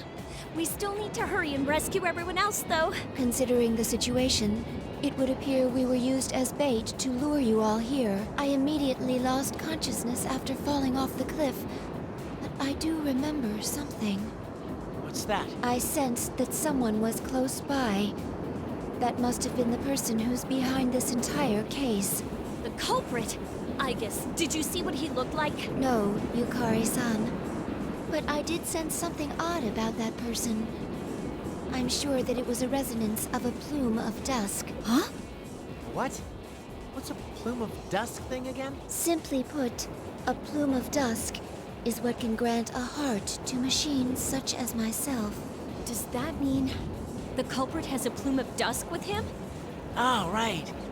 Machines don't work in the dark hour, so you have to stick these plumes of dusk into them, right? Then is the perpetrator using a motorcycle or something like Mitsuru-senpai's? No. That was not the reaction of a plume of dusk being loaded into an electronic device. It was obviously the wavelength of a heart like mine. So, what does that mean? Is the kidnapper a robot like you, Aigis? That is what I cannot figure out. The reading itself was definitely that of a human, after all. I'm starting to get confused. What's going on here? I don't get it, a plume of dusk. What's the culprit's objective here? Who is he anyway? We've come this far with our drive to rescue our companions, but could it be that we haven't really made any progress at all? I feel anxiety creeping into my mind. According to the material from Kikuno, there's a high possibility that someone related to Ergo research is involved here. It got to the point that it was hypothesized that Shuji IKUTSUKI himself might be the culprit, and we did see someone resembling him. If we don't keep our spirits high, we'll never find the answers we're looking for. I slapped myself across the face in order to keep myself focused. Thinking about it now won't do us any good. Let's make sure everyone's rescued before we discuss it anymore. Don't worry. There's no way we can lose against most enemies as long as we stick together. Yukari-san. Thank you. You're absolutely correct. All right, let's go then. But, which way? As usual, Junpei mumbles like an idiot and we sigh. Just after that, a familiar sensation runs through us and Fuka's voice echoes through our minds. This feeling is how Fuka communicates with us using her persona. You hear me? Yukari-chan, Junpei-kun, can you hear me? Fuka, are you okay now? Yukari-chan, thank goodness. Teddy is helping me to strengthen my search ability. I had a vague idea of where you're all located, but I didn't have the strength to communicate with you on my own. When Teddy sneezes, it cuts through my head like a knife. Hey, aren't there any volume controls? My inner ears are ringing. John, my nose is at its limit. Huh? Oh, I'm sorry. I'm gonna keep this short. I sense Lavris near you, Yukari-chan. I think Yukun and his friends are with her too. But I sense something large there too. It's possible that they're in combat. My sister is here? Where is she? Directly ahead of where you are. You should be able to reach them in no time. Directly ahead? I look to the other end of the Moonlight Bridge and see another door there. That might lead us back to the school building. We'll head there immediately as well. Please be... The communication cuts off. Our heads are still ringing from Teddy's nasal explosiveness. But now that's no time. But now is not the time to be bothered by such things. There's a door on the other side. That must be it. Okay, let's go. Will you be all right, Igus? My systems are not all at standard parameters, but they are steadily recovering. We nod to one another and begin running across the Moonlight Bridge. Because the handrails and bridge girders are twisted oddly, the roadway is wavy as well, making it hard to make progress on. The fog is thinner out here than inside the building, and the green light from the moon casts our shadows on the ground. This kind of brings back a lot of memories, doesn't it? Kind of like reliving a page from our youth, isn't it? Don't be ridiculous. There's no way it would all fit on a single page. I agree. This place is deeply important to me. It's also where everything started. I cannot let my feelings from that time go to waste. That is why we cannot yield, no matter what. What we want to protect, and being unable to yield, memories of similar feelings come flooding back to me. We all made choices back then and took control over the time we have now. For that sake, we can't allow ourselves to lose here. Yes, sir. That's some real shit.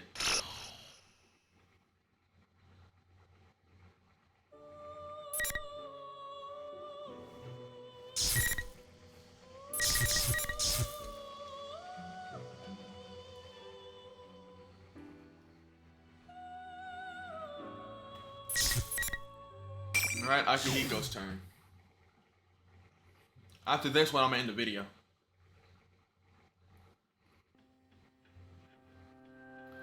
Now that I've recovered from whatever that cross was doing to me, I have enough strength to walk on my own. Still, it seems that whatever wounds I suffered are greater than I thought. After we leave the music room, we climb up a flight of stairs and step into a covered passage. I don't know what the signs in this place mean, or even if they hold any meaning anymore now that the city's become distorted, but it would seem that something called the classroom building is up ahead. We proceed down a long hallway that appears to go on endlessly. I can't tell whether the haze I see is because of the strange fog of my own fuzzy consciousness. I'll be sure to return the favor with my fists. Well, I've been on the cross I've been thinking this entire time. We were the core of the Shadow Operatives, but we've fallen into the enemy's hands so easily without any hope of escape. My own powerlessness frustrates me, but even then I kept calm. We still have comrades, Ken, Koromaru, and our new member Labris. They've grown so much, and were able to save me even after I made such a colossal blunder.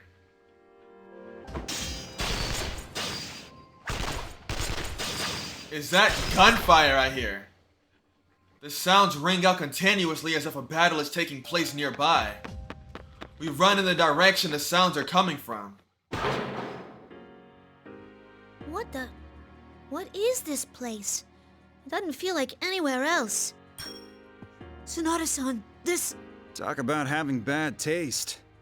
Whoever's doing this really wants this to be the entrance to hell. This is the entrance hall to that tower, Tartarus. 3 years ago, we would gather here day after day to challenge a seemingly infinite labyrinth. We launched and gained so much here. A number of emotions flicker through my mind. Mitsuru-san! Labris's voice echoes across the hall. I turn to look and see Mitsuru up on a cross in the corner of the room. Her head hangs low, and she seems to be unconscious. That cross must be draining her power, just like what happened to me. Mitsuru-san, we'll get you down at once! Look out! We try to rush to her side, and a barrage of bullets rakes across the floor, striking sparks in front of us. When this torrent of gunfire finally dies away, the air is filled with a white smoke, quite unlike the red fog that drifts about the area. Confirming the presence of additional targets for elimination. Seriously, you keep coming one after another. I guess. Oh, there should be no problem. You can stay here and watch while I deal with them. It should take no time at all. Additional targets for elimination? Who? There are other people who had been apparently fighting Aigis, rather the fake Aigis when we showed up. Ryukun! Akihiko-san! Labris! Master? They all tried to run the ones with Aigis and got smoked. Labris is here too? Labris ran the gauntlet. I mean, the fake Aigis ran the gauntlet against the three of the strongest niggas in the crew. Yosuke not gameplay wise, but canonically I'm pretty sure he's supposed to be one of the strongest in the crew. But Aigis ran the gauntlet against them three. The main character, Chie strong ass, and Yosuke, who's Narukami's right hand man, and smoked them niggas.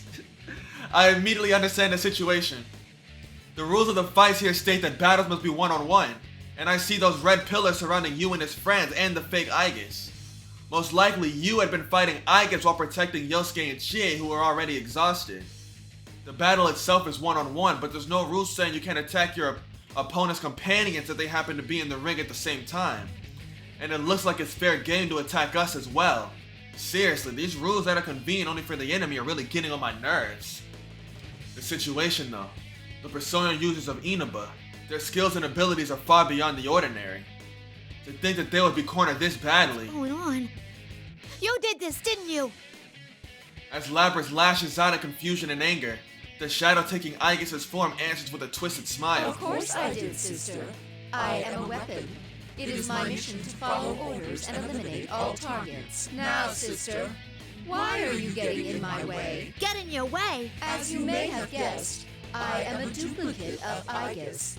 But I am such an exact copy of her specifications that I may as well be the real thing. I will carry out my master's orders. I cannot comprehend why you, a fellow machine, are trying to prevent me from carrying out my task. You're a tool, just as I am, sister. Unfortunately, you were stolen in the previous battle. And now, we must be enemies. The shadow operatives control you, while I take my orders from my master. Isn't that the only real difference between us? That ain't true. I'm doing this of my own free will. Free will? Is that what you base your argument on? Our memories are nothing but data, ones and zeros in our minds. How can you prove that what you know is true? That your mind wasn't written over? Damn. A straightforward claim with the cold logic of a machine. This isn't good. Aigis is probably the closest person to Labris. And like this fake said, if we really wanted to use Labris as a weapon, we could probably manipulate her memories to some extent. On top of that, there's no way to prove to Labris that we've never done something like that to her. Damn, what a move. Labris' faith in us must be— Hey, Labris! Sonata-san, let's leave this to her. I'm sure she'll be fine. Ken has his eyes fixed on Labris, even as he calls out to me. I see. These guys have just met, but they've already formed a bond through whatever battles they've faced so far. They believe in one another. Yeah, sorry about that. You're right. I should trust in her. I'm hungry. I'm finna eat somebody's Sister, ass. friendship and trust I wanna means eat Aigis' nothing ass. to the likes of us. Yet you still attempt to fight me. I'll go get the dental work done later. You're wrong. You're wrong! I'm an anti-shadow weapon, too. I can understand what you're saying, but there's something I'm even more sure of. Aigis told me that going through the joy and pain of different things made her into who she is now. I remember that. And now I remember that the reason why I can stand here and fight you is thanks to all our sisters who died to make me— Hell yeah! Those are painful memories. Tell 'em, Labris! But if I forgot them, I wouldn't exist. That's what I'll fight for. This pain ain't made up. These memories are my own that I formed with everybody else. They aren't fake. They're my heart. Labris.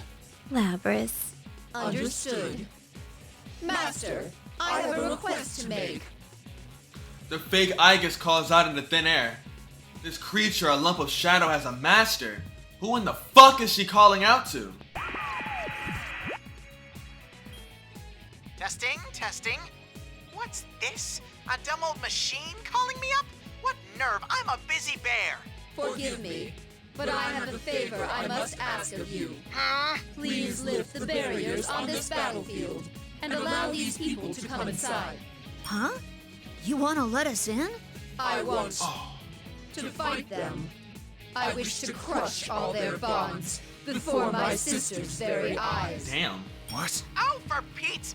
When you make a copy of a real person, the copy gets all the quirks of their personality too. Well, rather than getting persona fragments from those dried up old husks, you might get fresher ones from those guys. Persona fragments? Oh, did I say too much? Anyway, let's have a ring change! Change on the ring! As the voice of the vulgar fake Teddy calls out, new red pillars ascend and the old pillars shatter in response. The new pillars drive into the four corners of the room, making this entire place a fighting arena. Are you alright? Yosuke-kun. Chie! We rush over to Yu and his friends to check on them. Good, none of them seem to be badly hurt. After confirming they're safe, we turn to face the fake Igus again. Thank you for inviting us in before your battle concluded. But we're not gonna show We're you gonna any fucking mercy. murder There's you. no need to thank me. I am about to eliminate all of you right now, after all. Time for me to make a comeback as well. This is a grudge match now. You guys seem a little different from what I was expecting you to be, but I won't be fooled. I'll protect everyone with all my strength. I want to play as Akihiko, but I feel like this is Labrys's fight. This is Labrys's fight, I feel like. This is a fight that Labrys should do, so I'm gonna let her have it. Even though I really want to play as Akihiko, I feel like, story-wise, it goes harder if Labrys is the one fighting. So I'm gonna give it to Labrys. Finally. I'm about to have to burp. Come here! You're in trouble now.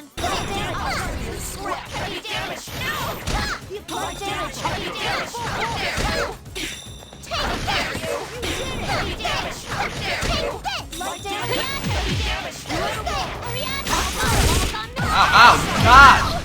Hot diggity damn!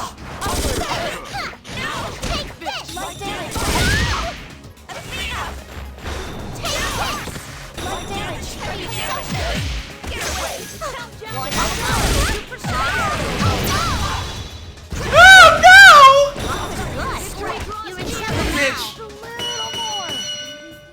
That was a nerve-wracking match.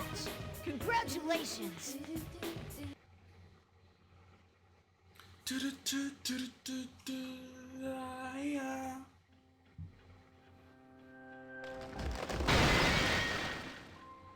The fake Igus falls to his knees and his body turns black as it becomes a shapeless mass.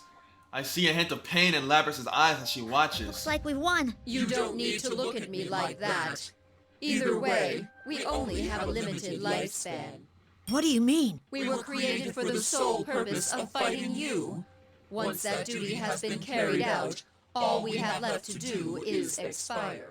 Fighting is your duty. I will not bid you good luck. Damn. I wish for my master to emerge victorious, if possible. Said, fuck you. You beat me, but fuck you. You may have beat me, but fuck you. With that, the fake Igus loses all cohesion, falling into a dark puddle on the floor. Eventually, that begins to flow upwards like a film of syrup being poured in reverse. Ew. Until it completely disappears. We watch this process to the very end while we think about our own troubles. Koromaru, who had been sitting at our feet, runs off. That's right, this isn't the time to be sentimental. We have to rescue Mitsuru. Ken and Labrys run to the cross Mitsuru's hanging from. I go with Koromaru and speak with Yu's group. Master! Thank you, Akihiko-san. That was too close. Huh? What's a dog doing here? I mean, he's adorable, but... Sorry for causing you such trouble. It seemed like you were facing quite a difficult fight. Ooh, I'm ashamed to call myself your student. No, I should be thanking you. I'm sorry if you were all worried. I decide to exchange information with Yu's group about the circumstances leading up until now and the situation in Inaba. They're surprised to learn that Ken and Koromaru were not only persona users but shadow operatives. Our conversation turned to the reason why you and his friends were having such a hard fight. Contrary to my suspicions, it seems the three of them made it to this room almost unscathed. Then why did the fake Igus give them so much trouble? It's true that shadows taking our appearances can summon personas, and there's no mistake that they make it extremely powerful opponents. But are they so strong that they could hurt these three skilled fighters that badly? Nah, that's not it. When we got to this weird room, we found Mitsuru-san up on a cross. So Chie and I rushed over to get her down, but there was somebody there. It wasn't the fake Igus? No, I don't think so. I didn't see a face, but the voice sounded like a guy. You didn't see his face? How far away could he have been? Well, he was kind of standing in the shadows. And the moment I saw his red eyes, my whole body froze up like I was petrified or something. That's right. And when I went in to save them, I was attacked by a persona I've never seen before. Red eyes. And a persona? That doesn't make any sense. Previously, the enemy said himself he didn't have a persona. Could this mean that there's someone else helping him? Someone with a persona and powerful enough to overwhelm even you? Mitsuru was here, perhaps she knows something. I moved to where Ken and Lavris are attempting to get Mitsuru down off the cross, but they appear to be having some trouble. This thing's not coming apart. What gives? It was easy enough to get Akihiko-san off of his. I'm not having any luck either. Damn it, why? Mitsuru-san, please wake up! The two desperately called on Mitsuru while trying to undo the restraints binding her arms and legs. At that moment, Koromaru stares fixedly at the door and gives a low growl as if to warn us. What's wrong, Koromaru? Is someone there? Someone's coming this way. Footsteps approach at a leisurely pace down the hallway as they grow louder. The tension here in the entrance hall increases. Eventually, the footsteps stop. A shadow reaches from the doorway all the way to the center of the room. It wavers in the illumination of the fog. IKUTSUKI! You're... So I wasn't seeing things. Shuji IKUTSUKI. An unforgettable betrayal. An unfathomable insanity. Seeing him again, the spitting image of when I last saw him brings back what he said. The death of everything, but also the beginning. 3 years ago, we made extreme sacrifices to put an end to his plans. Does that mean he's come crawling out of hell to torment us once again?